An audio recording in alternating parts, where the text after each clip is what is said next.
0052 dan Intan Ayu Kumalasari dengan NIM 20122006. Kali ini kami akan membahas tentang dengan materi usul fikih dari kitab Mabadi Awaliyah. Bella, coba kamu jelaskan tentang identitas pengarang kitab Mabadi Awaliyah. Membahas lebih dalam, kebaiknya kita mengetahui siapa pengarang dari kitab Mabadi Awaliyah ini.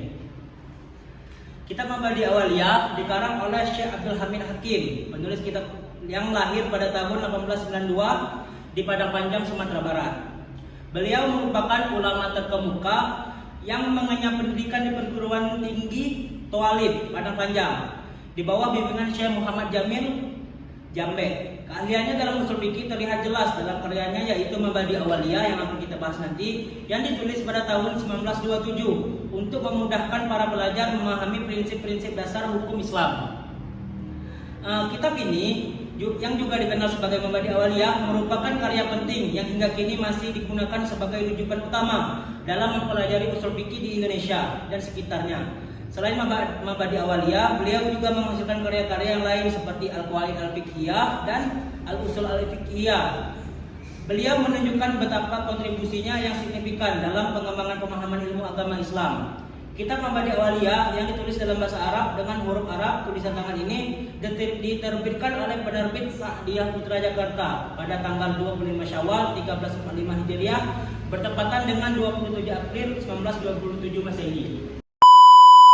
Baik, kita telah mendengarkan penjelasan identitas penulis Mabadi Awaliyah. Selanjutnya, apa sih usul fikih itu? Coba boleh dijelaskan. Yang kedua itu adalah pengertian tentang usul fikih, yaitu adalah cabang ilmu dari studi Islam yang membahas tentang prinsip-prinsip atau metode dan kaidah-kaidah yang digunakan dalam menggali atau menetapkan hukum Islam syariat dan sumber-sumbernya. Dalam istilah lain, usul fikih adalah ilmu yang menjadi landasan atau pedoman dalam memahami atau menginterpretasikan dan mengaplikasikan hukum-hukum Islam. Mengenai tentang pengertian usul fikih, asal dalam kitab Mabadi Awaliyah yaitu mabuni alaihi ghairuhu, yang berarti definisi usul secara bahasa atau etimologi ialah sesuatu yang di atasnya berdiri sesuatu yang lain. Sedangkan menurut istilah yaitu ialah sesuatu yang diucapkan atas dasar dalil dan faedah secara kuliah, atau bahasa Arabnya yaitu yuqalu ala dalili wal qaidatil kulliyati. Sedangkan fikih menurut bahasa yaitu al-fahmu, atau yang berarti dengan paham. Sedangkan menurut istilah yaitu al-ilmu bil ahkami syar'iyyatil lati tariquhal ijtihad, yang berarti ilmu yang mempelajari hukum-hukum syar'i yang dihasilkan dari proses ijtihad.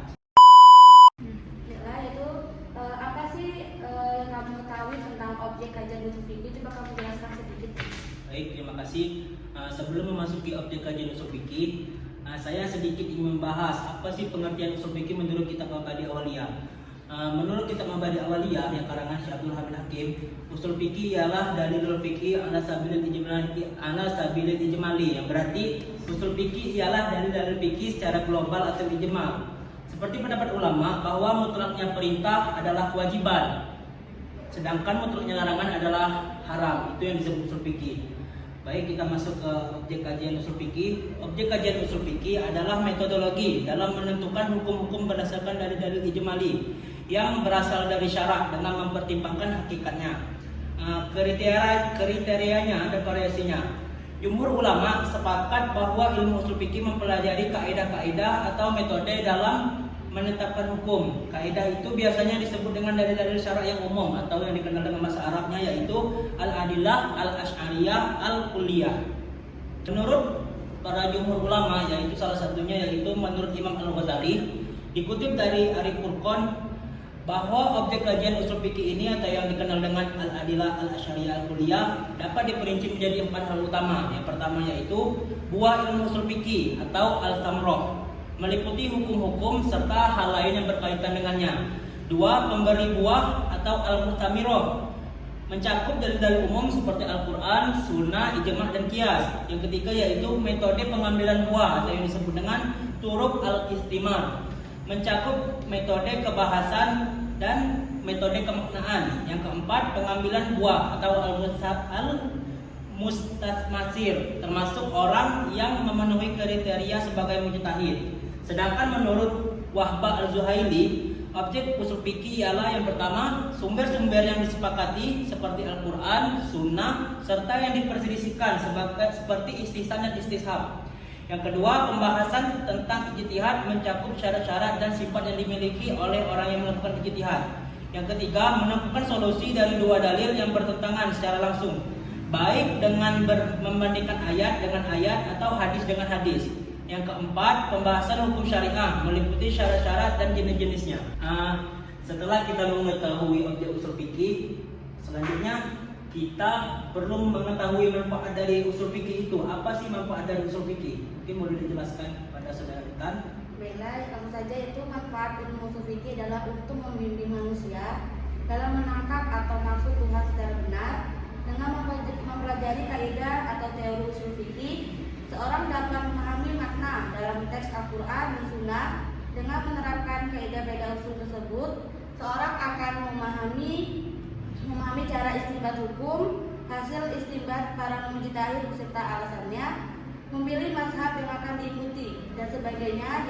Diharapkan bahwa dengan memahami dengan benar maksud Tuhan dalam teks-teks agama, seseorang akan mencapai kesejahteraan dan kebahagiaan di dunia dan di akhirat. Dan ada pun beberapa manfaat dari mempelajari ilmu usul fikih. Yang pertama yaitu dengan mempelajari usul fikih akan memungkinkan untuk mengetahui dasar-dasar para mujtahid masa silam dalam bentuk pendapat fikihnya.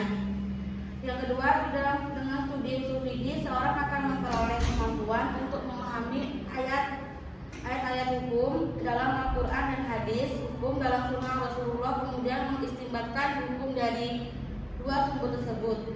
Yang ketiga, dengan mendalami usul fikih, seorang akan mampu untuk memahami ayat tersebut dalam Al-Quran dan hadis, hukum dalam sunnah Rasulullah, kemudian mengistinbatkan hukum dari dua sumber tersebut. Dengan memahami usul fikih, seorang akan mampu secara benar dan lebih baik melakukan muqaranat al-mazahib al-fiqhiyah, studi komparatif antar pendapat ulama fikih dari berbagai mazhab, sebab usul fikih merupakan alat untuk melakukan perbandingan mazhab fikih. Coba kamu jelaskan bagaimana perkembangan sejarah di dalam usul fikih. Baik, sejarah perkembangan ilmu usul fikih dapat dibagi menjadi 4 periode. Yang pertama, usul fikih di periode masa Rasulullah SAW, yaitu usul fikih sebelum dibukukan. Usul fikih baru muncul pada abad kedua Hijriah. Pada abad ini wilayah kekuasaan umat Islam semakin meluas dan banyak dan Arab yang masuk Islam. Banyak kaidah-kaidah bahasa dalam usul fikih. Ilmu usul fikih membantu memahami nas.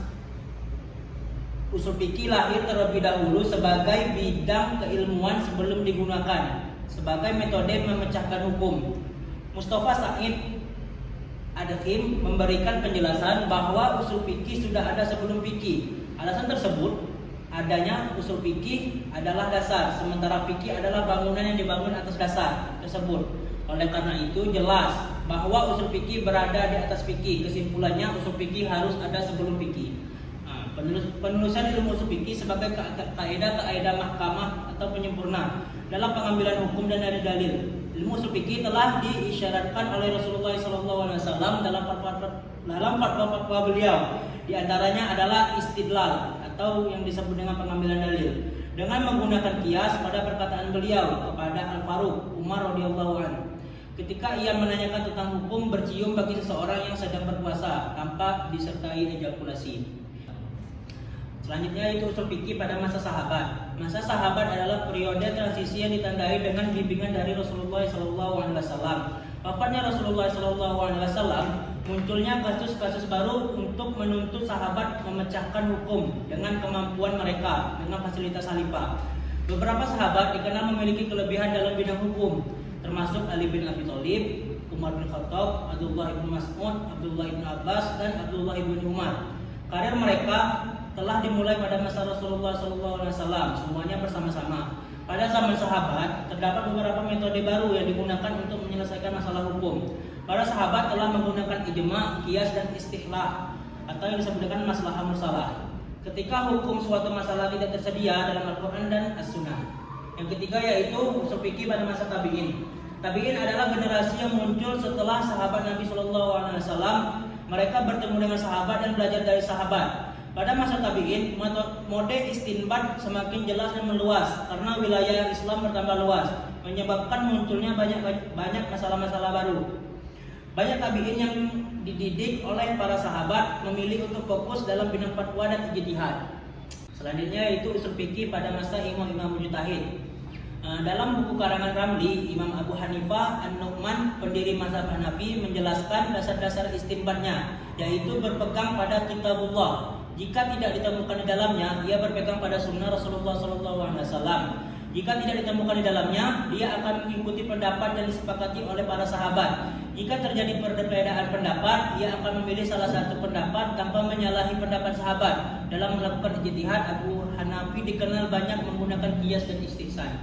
Demikian pula dalam buku karangan Ramli, Imam Malik bin Anas, pendiri mazhab Maliki, dalam berijtihad memiliki metode yang cukup jelas seperti tergambar dalam sikapnya dalam mempertahankan praktik penduduk Madinah sebagai sumber hukum. Adapun aliran-aliran usul fikih ada 3, yaitu yang pertama aliran mutakallimin, yang kedua aliran fuqaha, dan yang ketiga yaitu aliran mutaakhirin. Sekian dari kami pembahasan tentang materi usul fikih ini. Jika terdapat kesalahan kata mohon dimaafkan, kurang lebih mohon maaf. Wabillahi taufiq wal hidayah. Wassalamualaikum warahmatullahi wabarakatuh.